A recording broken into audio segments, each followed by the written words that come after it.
Hello, everyone, and welcome to lectionaryq. I'm Dennis Sanders, the pastor of First Christian Church, Disciples of Christ in Roseville, Minnesota, and welcome to this special Holy Week edition of lectionaryq. I'm doing an extra episode this week that is focused on Maundy, Thursday. So, as I always like to say at every podcast here, the Q stands for questions, because that's what we do every week. We take one of the scriptures from the Revised Common Lectionary for the upcoming Sunday, but of course, this time we're not doing it for a Sunday, and we ask some questions. There are a lot of different ways that you can use this. You can use this as kind of a lead off for a Bible study, and there are questions that are included here. This is also a way for pastors to prepare for their Sunday sermons. As I said, it can be used for a Bible study, and pastors and the laity can do that. And it can also be used as a time for your devotions. If you want to use this to kind of as a time with God, to reflect on what God is saying to you, it can be used for that as well. So these are the questions for Thursday, March 28th, 2024, which is Maundy, Thursday. The text that we are looking for at this week is John 13, 1 through 17, and then 31 through 35. And the reflection that I will be using today will be one that is called, he washed the feet of washing the feet of Judas. And I will begin with the reflection, and then we'll be asking some questions. Shortly after Francis became Pope, he did something that people found quite shocking. On a Maundy, Thursday, he decided to wash people's feet. Now, foot washing is a common practice on Maundy, Thursday, so that wasn't a big deal. What was a big deal was whose feet he washed. It was the feet of juvenile delinquents. Now, someone was watching, and as I said, many were watching Francis when he decided to do this. And the people that were one of the people that were watching were more other juvenile delinquents 2 continents away in Los Angeles. Many of them wrote letters to the Pope, and they went like this one: "Thank you for washing the feet of youth like us in Italy. We are also young and made mistakes. Society has given up on us. Thank you for that you have not given up on us." You can hear the desire in these young kids to be loved, even with all of what they have done and who they have hurt. They want someone, anyone, that will love them unconditionally. Jesus has one last dinner before he is taken away, tortured, and crucified.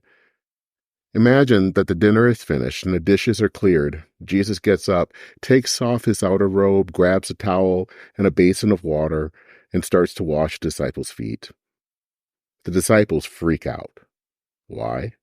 Because foot washing was an act of hospitality offered to guests after their journey, and what makes Jesus' act so scandalous is the fact of foot washing was performed either by the guests themselves or by a slave or servant.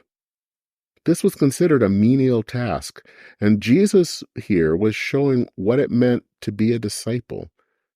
The way of the world was one where leaders would sit in places of honor, while those below them would be the ones that would wash your feet. But Jesus flips the script. "You call me teacher and Lord, and you speak correctly, for I am," Jesus says in the text. Teacher and Lord were titles that in that world meant something to people. It meant that person was important and that they were to be served. But Jesus reverses the meaning. To be Lord is to show love and service. "As I have done, so you must do," Jesus says, telling the disciples that they must do, that this is what they must do if they claim to follow Jesus. Now, at the same time all of this is happening, Satan enters into Judas, and Judas would soon betray Jesus. Jesus knows all of this, and he tells the disciples, "You are all clean, but not all of you." Because Judas didn't believe, Judas was not pure.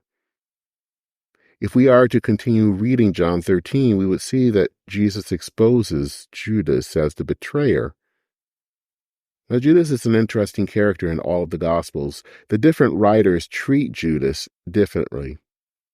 In Matthew, Judas shows some remorse and returns the money he received for handing Jesus over to the authorities. But in John, Judas is a far more nefarious character. Over the years, people have tried to explain why Judas did what he did. I can remember one theologian ignoring all the excuses and thinking that pastors should just preach what John preaches, that Satan used a quote-unquote despicable weakling, unquote. But Judas was nothing and should be treated as such. But that is not how Jesus treats Judas. It's not written down. It's more implicit than explicit, but Jesus washed the feet of his disciples, even Peter, who protested what Jesus was doing. And you know who else had his feet washed? Judas. Jesus showed love to the one who would soon betray him.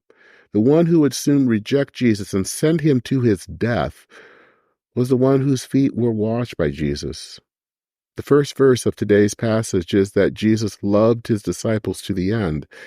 Jesus would go to any length to show his love to his disciples, even when they denied him, like Peter, and even like Judas, who betrayed him. Later in chapter 13, Jesus tells his disciples to love one another. And that's nice to hear, but it's so much harder to put into practice. It's easy to love people you already love. It's harder to love someone who may not love you back. It's harder to love someone who might hurt you. And it's harder to love someone who does things you don't approve of. But here was Jesus, washing the feet of his disciples, even the one who tried to betray him. To be a servant like Jesus is to be a servant to everyone. Jesus was in solidarity with all of creation. Jesus chose to love, even when creation didn't love him back. Who do you love? What does it mean to love those outside the doors of the church? What does it mean to love those who are not always so easy to love? And can we wash the unlovable's feet? The fact that Jesus washed the feet of his friends, even of the betrayer, is a sign of the overflowing love of God, even for the one who did not deserve it. Whose feet are we willing to wash? And now here are the questions. The washing of feet only happens in John. It's central to the Last Supper. Whereas in the other three Gospels, what's central is communion. Why do you think the writer of John chose to share this act instead of communion? Number 2, after washing their feet, Jesus said that all of the disciples have been washed, but not all are clean, referring to Judas. Why would washing his feet not make him clean? Number 3, Jesus tells the disciples that they are to follow his example and wash each other's feet. The phrase could mean learning to serve each other. What are some examples of washing each other's feet that you've seen in your life? Number 4, Jesus calls on the disciples to love one another. Was he referring just to their group, or was he referring to even beyond their group? And what does this phrase mean today? Number 5, Pope Francis took that text, today's text, to mean washing the feet of people like young offenders. Who are the people today that God might be calling us to wash their feet? So what are your questions? What are your answers? If you ever feel brave enough, feel free to write down your questions or answers and send them to me. And you can do that by going to lectionaryq at substack.com. And I would also suggest that you subscribe to lectionaryq, and you can go do that by going to the website at lectionaryq.substack.com. Well, that is it for this edition of Lectionary Q for Maundy, Thursday, 2024. My name is Dennis Sanders.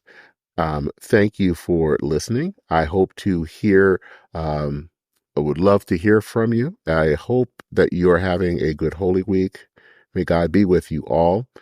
And again, my name is Dennis Sanders. I'm your host. Take care, Godspeed, and I will see you in the next episode.